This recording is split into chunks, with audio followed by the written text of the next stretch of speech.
It's Friday, December 20th, 2013. I'm Nikki Gordon-Bloomfield, and this is episode number 13 of T.E.N, Transport Evolved News for the week beginning December 16th, 2013.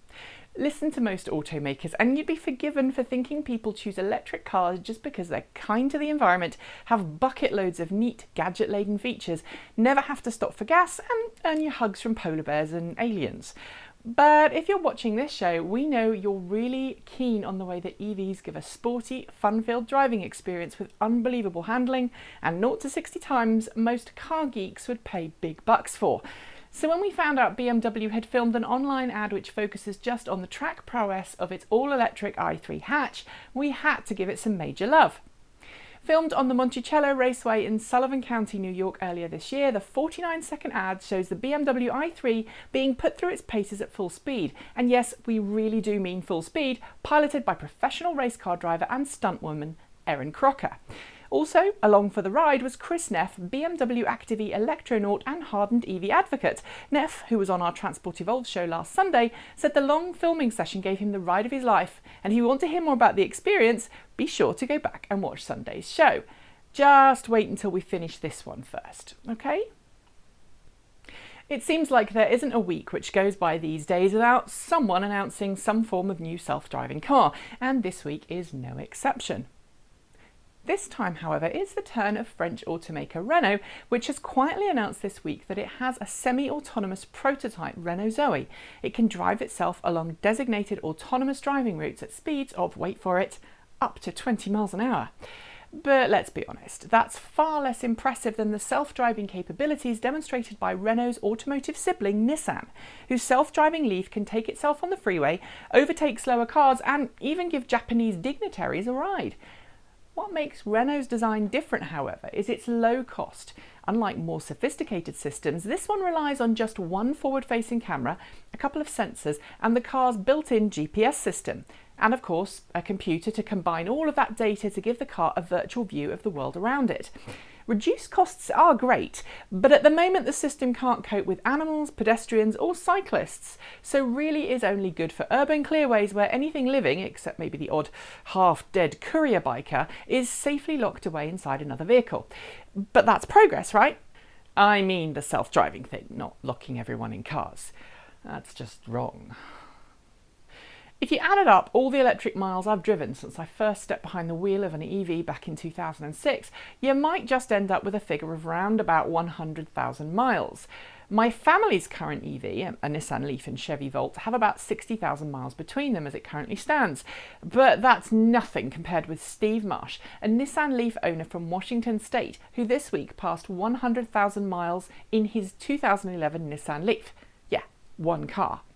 Marsh, who works as a finance controller at Taylor Shellfish, drives some 130 miles every day to and from work and says the motivation of buying a LEAF was purely financial. Since buying his car, he says he's saved over $9,000 in fuel costs compared to his previous car, which only managed about 30 miles to the gallon. Marsh's achievements were honoured at a specially scheduled press conference on Monday this week, where Washington State Governor Jay Inslee announced plans to expand the state's EV charging network to the east and the west, and bestowed Marsh with the title of Washingtonian of the Day. With such a high mileage car, Marsh says he started to notice some loss in battery capacity and lost his car's first capacity bar earlier this year. But thanks to DC quick charging stations on Interstate 5 and in other key areas, range anxiety is long gone. Well done, Steve, and here's to your next 100,000 EV miles. I wonder how long it'll take you. Last week, the all-electric Nissan LEAF turned 3, and this week it's the turn of Chevy's popular plug-in, the range-extended Volt. With global sales of it and its European sibling, the Opel/Vauxhall Ampera, now totalling more than 50,000 cars, the Volt is one of the best-known plug-in cars on the market today. With a range of between 35 and 38 miles in all-electric mode, depending on the year it was made, and a range-extending gasoline engine under the hood, the Volt offers the best of both worlds, a plug-in car for everyday commuting and a gasoline engine for longer distance trips. With GM already known to be working on the second generation of the Volt, which some say will increase its all-electric range to between 50 and 60 miles, we're sure the bow-tied plug-in and its flag-waving Griffin sibling will be around for many more years to come. Happy birthday, Volt! The European Car of the Year award, chosen by some of Europe's biggest automotive magazines and automotive journalists, is a big deal. Running since 1964, it has chosen some really fantastic cars over the years for the title of European Car of the Year, including greats like the Rover 2000 and SD1, Porsche 928 and Mark III Ford Escort. Following in the usual tradition, the 2014 Car of the Year shortlist has been announced this week, with the winner due to be announced at next year's Geneva Motor Show. But alongside the usual gas-guzzling contenders for the prize this time are two greats of the plug-in world, the mighty Tesla Model S and the recently launched BMW i3. This isn't the first time a plug-in car has been in the final of Car of the Year, however. In fact, back in 2011, the Leaf won the competition, followed the very next year by the Chevy Volt. This year, the Mark VII Volkswagen Golf won, but we're thinking next year's winner has to be one of the two shortlisted plug-ins. Which one? It's tough to say, but so far the BMW i3 hasn't had much of a chance to win any prizes due to it just hitting the market. But over in the US, where the Tesla has been on sale for more than a year, it's amassed a whole array of awards for its sleek design, high-tech interior and unbelievable jaw-dropping performance. Over the next few months, the judges will spend a lot of time with the finalists before coming to a final judgment. Our two plug-in favourites are also against other cars too, but good luck to Tesla and BMW in this important award. California is one of those US states that has a reputation for doing things differently, and when it comes to taxing companies based there, it ordinarily levies tax on any manufacturing equipment purchased by companies based within the state, something that isn't done everywhere else. But California automaker Tesla Motors has been awarded an exemption to that rule, courtesy of an initiative which allows California to grant exemptions to companies who are doing green things in the green tech sector. The tax break, estimated at some $34.7 million, will help Tesla buy more than $415 million of new manufacturing equipment. That, in turn, will increase the output at Tesla's Fremont factory, where the Model S is currently made, from 21,000 cars per year to more than 50,000 cars per year.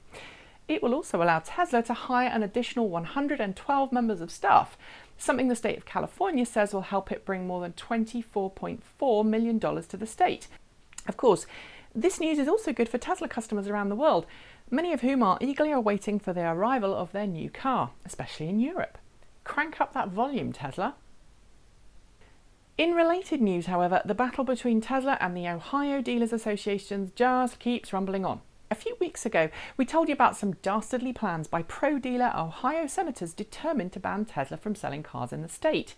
They amounted to adding a page or two of anti-Tesla legislation to a completely unrelated Senate bill. But after Tesla and the rest of the Ohio Senate successfully defeated that particular plan, Ohio auto dealers are moving on to Plan B. In court papers filed last week in Ohio, auto dealer associations are claiming that Tesla cannot sell cars in Ohio legally because the process of obtaining a dealer license requires proof that the automaker approves the dealer to sell its cars, and that comes in the form of a signed contract between the two different parties. But because Tesla can't be both parties in this contract, the claimants say its license to sell in Ohio is illegal and must immediately be revoked. The case is likely to be heard sometime early next year, although in typical courtroom style, it really does depend on the judge's verdict of this particular technicality as to whether Tesla or the auto dealers win. Whatever the outcome, however, this one is likely to rumble on for some time to come. French automaker Renault is known for its rather outlandish ad campaigns, so when we heard it was planning to do something to promote its Zoe electric car, we knew it had to be something a little crazy. Meet its latest viral video campaign, in which two lucky Facebook competition winners are whisked away into the London sky in a specially chartered helicopter at their butt crack of dawn to race two remote-controlled Renault Zoe cars around some of London's most famous landmarks.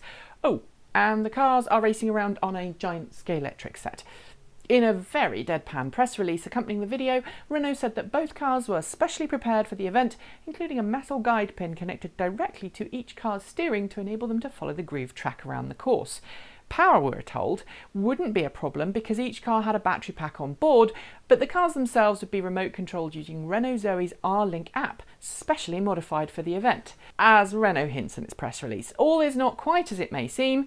The only hint that it is actually a very carefully planned stunt involving a large amount of imagination, some CGI special effects and a couple of out-of-work models. But hey, given the season we're in, we think it's a bit of harmless fun. After all, who wouldn't like to race two full-size EVs around a Scalextric's track? Just don't come to us if your car goes flying off into the bookcase or needs retrieving from the Thames, eh?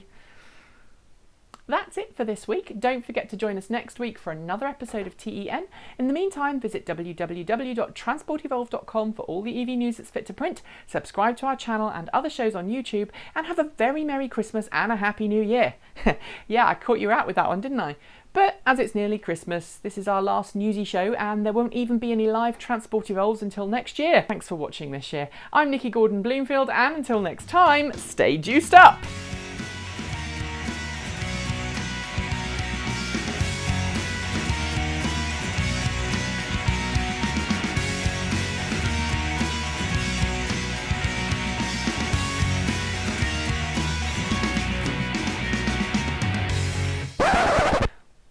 With such a high mileage car, Marsh says that he has started to notice some loss in battery capacity, and he did lose his car's first capacity. Let me put my teeth on again and see if I can speed this up a little bit. That one's a bit slow. Let's try again, shall we?